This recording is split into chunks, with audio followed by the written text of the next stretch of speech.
নানা রাজনৈতিক পট পরিবর্তনের মধ্যে দিয়ে এবার মহান শহীদ দিবস পালন হচ্ছে। এ নিয়ে মানুষের প্রতিক্রিয়া কি, আর বাংলা ভাষার মর্যাদা রক্ষা নিয়ে শ্রদ্ধা জানাতে আসা ব্যক্তিরা কি বলছেন?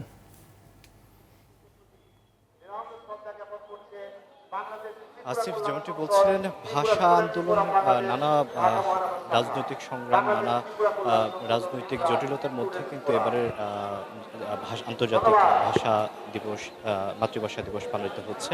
এই ভাষা দিবসকে কেন্দ্র করে কিন্তু এই একটা দিবস যেই দিবসকে কেন্দ্র করে কোনো প্রকার পরিবর্তন কিন্তু লক্ষ্য করা যায়নি এতদিন।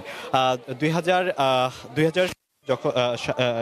সনে যখন ইউনেস্কো থেকে বাংলাদেশের মাতৃভাষা দিবসকে আন্তর্জাতিকভাবে স্বীকৃতি দেওয়া হয়, তার আগে কিন্তু মাতৃভাষা দিবসের শহীদদের প্রতি শ্রদ্ধা নিবেদন করত সকাল প্রভাত ফেরিতে।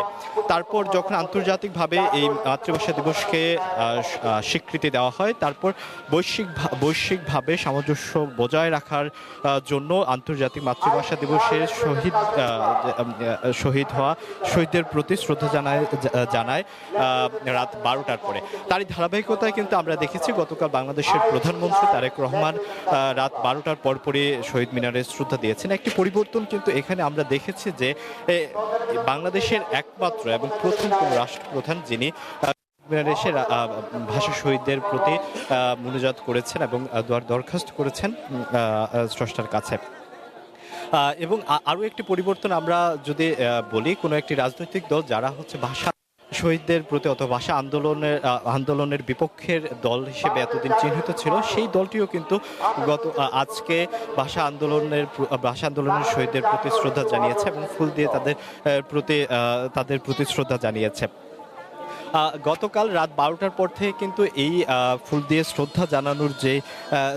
শ্রদ্ধা জানিয়েছে রাজনৈতিক ব্যক্তিবর্গ থেকে নানা ধরনের সাংস্কৃতিক সংগঠন, বিভিন্ন প্রতিষ্ঠান, বিভিন্ন বিদ্যালয়, কলেজ এবং বিভিন্ন শিক্ষা প্রতিষ্ঠান, বিশিষ্ট ব্যক্তিবর্গরা। এই বিশিষ্ট বর্গরা কিন্তু এখন বেলা 12টা পার হয়ে গেছে, এখন পর্যন্ত কিন্তু প্রায় 12 ঘন্টা যাবৎ এই শহীদদের প্রতি শ্রদ্ধা জানিয়ে আসছে সাধারণ থেকে রাজনৈতিক ব্যক্তিবর্গ থেকে শুরু করে সর্বস্তরের মানুষ। এই দিবসটি একমাত্র বাংলাদেশ এই একটি দিবস যে ভাষার জন্য মানুষ রক্ত দিয়েছে, সেই ভাষা শহীদদের প্রতি শ্রদ্ধা জানাতে বাংলাদেশের সর্বস্তরের মানুষ কিন্তু মিলিত হয় এবং ভাষা শহীদদের প্রতি শ্রদ্ধা জানায়। এখানে কোনো প্রকার সাম্প্রদায়িকতা কিন্তু এখানে স্থান পায় না। বাংলাদেশের ভাষা আন্দোলনের এই বিষয় নানা পট পরিবর্তনের মধ্যেও কিন্তু এই একটা বিষয় কিন্তু বাংলাদেশে ধারাবাহিকতা রয়েছে দেখেছি। আর ভাষা শহীদদেরকে শ্রদ্ধা জানাতে এসে রাজনৈতিক ব্যক্তিবর্গ থেকে শুরু করে সাধারণ মানুষরা কিন্তু জানিয়েছে যে একুশের ভাষা আন্দোলনের যে চেতনা, সেই চেতনাকেই ধারণ করেই দেশ গড়তে চায় এবং সাধারণ মানুষও কিন্তু বলেছে যে এই চেতনাকে ধরে রাখতে চায়। কখনো যদি আবার এই ভাষার জন্য তারা রাজপথে নামতে হয়, তারা পুনরায় রাজপথে নামবে, এমনটিও কিন্তু বলেছে সাধারণ মানুষ। আফিফ, এই ছিল জাতীয় শহীদ মিনার থেকে আমার কাছে সর্বশেষ। জি আলওয়ান, আপনাকে ধন্যবাদ।